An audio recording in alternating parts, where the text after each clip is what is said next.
Hürmetli vatandaşlar, növbetki leksiyemizi başlayımız.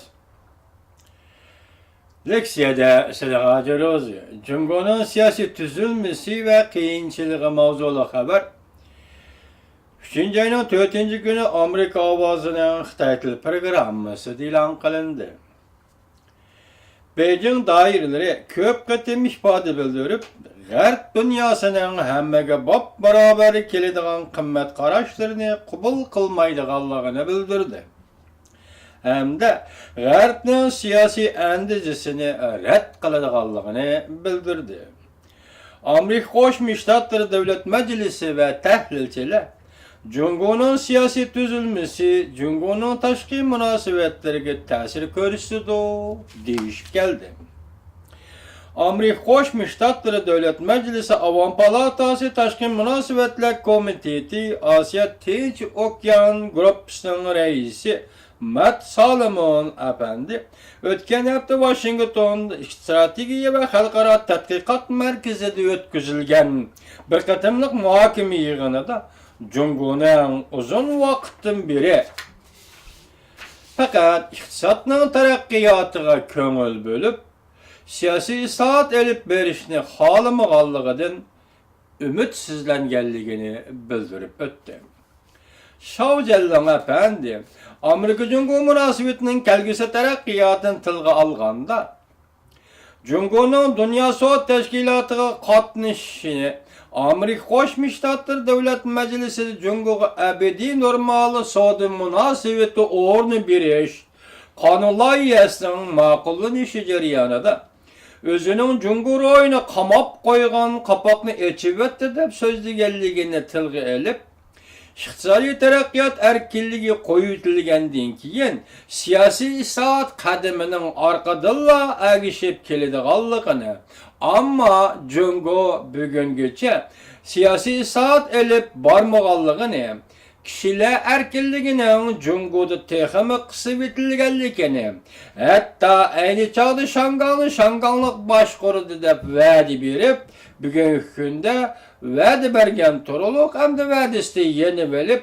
Shanganni o'z mayliga qo'yib o'tmayotganligini tilga olib o'tdi. Mening umidim shuki deb ko'rsatdi Şavcellon efendi. Cumhur xalqi o'rnidan turib siyosiy huquq talab qiladi. Iqtisodning taraqqiyotiga erishib keladigan huquq talab qiladi.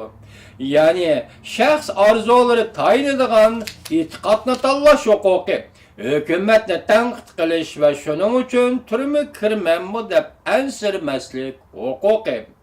Memleketning cho'ng ishlarini matbuotlarda e'lon qilish, muhokama qilish, erkin xabar qilish va shuning uchun o'ch elishga uchramamdiman deb andisha qilmaslik huquqi qatorliq huquqlarni Cumhur xalqi endi talab qilishga boshlaydi deb ko'rsatdi. Amerika Qo'shma Shtatlar Davlat Majlisi Osiyo ishlari tadqiqotchisi Susan Lowernes xonim mundaq ko'rsatdi. Amerika bilan Cumhur siyosiy tuzum va yadrolik qimmat qarashlari jihatda negizlik farqlarga ega. Shunga bu farqlar ikki taraf munosabatni tadrijiy rivojlantirishga to'salg'i bo'layotgan sabablar bu deb ko'rsatdi.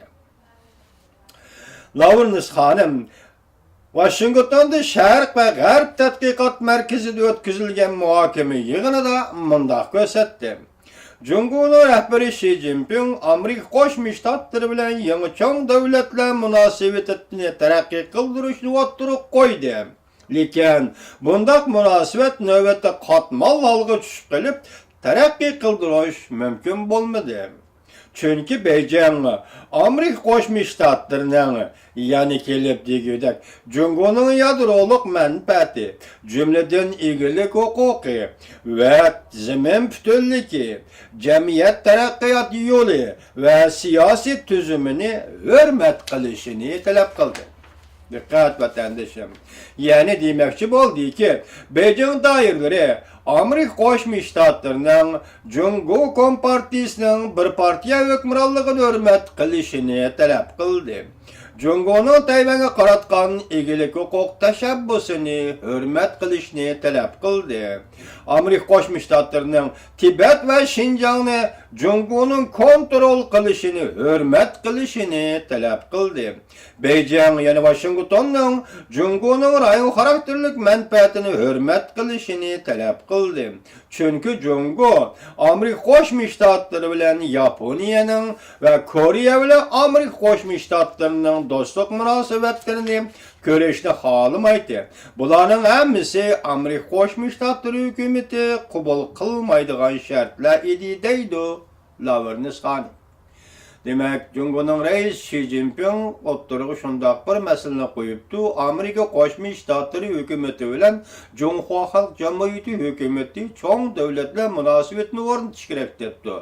Shuning bilan birga qo'shimcha qo'ygan shartlarni boshqa ko'rib o'tdik. Shartlarning asosiy negizi nima deganda, biri Jungo'ning Tayvanga qaratgan egilik huquq tashabbusini Amerika Qo'shma Shtatlari hurmat qilishi kerak.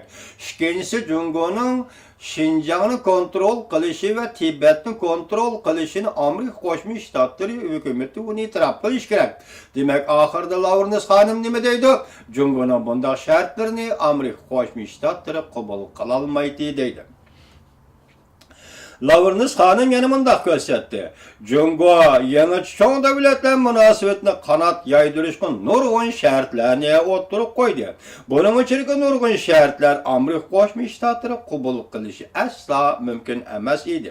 Shundaqla Amerika Qo'shma Shtatlari Tayvan va Tibet qaratgan maydonini va boshqalarni o'zgartirishi mumkin emas. Şunu men deymen deydi Lavrnisxon. Biz yani Amerika ve Jungo münasebet cihati qatmal bir holatda turibdimiz. Bütün memleketning her qaysi joylardan kelib 2000 nafardan ortiq siyosiy kengash vakillari to'plangan bir yig'inda ochilish murosimi yig'inida siyosiy kengashning raisi Yu Junshin apandi yaqinda nima dedi? Siyosiy kengashning xarakteri o'rin to'xtalib, siyosiy kengash huquqli organ emas. Shundaqla siyosat belgilaydigan organ emas, balki siyosiy kengash maslahatlashish, fikr elish organidir. Vatanparvarlar birlashib tashkilotidir. Shunga markazning talablarini izchillashtirishimiz kerak. Kompartiyaning rahbarligi ching turishimiz kerak. Jungoch sotsialistik siyosiy taraqqiyot yo'lida mengishimiz kerak. Hargiz chet elning siyosiy andizisi bo'yicha ish qilmaymiz. Mana bu jungolikning ifodasi. Demek siyasi kengashning boshlig'i Yu Junshin ifoda bildiryapti. Demek Jungo xalqaro jamiyat bilan qarshilashish yo'lini tanlab olgan bo'ldi. Biz bosh ko'rib o'tdik. Demek xalqaro jamiyat mayli Amerika Qo'shma Shtatlari davlat majlisi va tadqiqotchilar bo'lsin, davlat majlisining a'zolari bo'lsin, Jungoda iqtisodiy taraqqiyot yo'li qo'yilgan ekan, uning keyinda agishib keladigan siyosiy islohot va demokratik islohot bo'lish kerak edi. Lekin biz buni umidsizlandik deb bosh qo'yib o'tdik. Keyin Xi Jinping o'tirib qo'ygan shartlarni biz bosh ko'rib o'tdik. Demak, oxirgi hisobda qatim echilayotgan ishki qurultayda Yu Junshin nima dedi? Biz chet elning siyosiy andizini qabul qilmaymiz va biz bu siyosiy andiz bo'yicha mangmaymiz. Demak, bu deganlik biz xalqaro jamiyat bilan siyosat va demokratiya masalasida qarshilashimiz deganlik emasmi?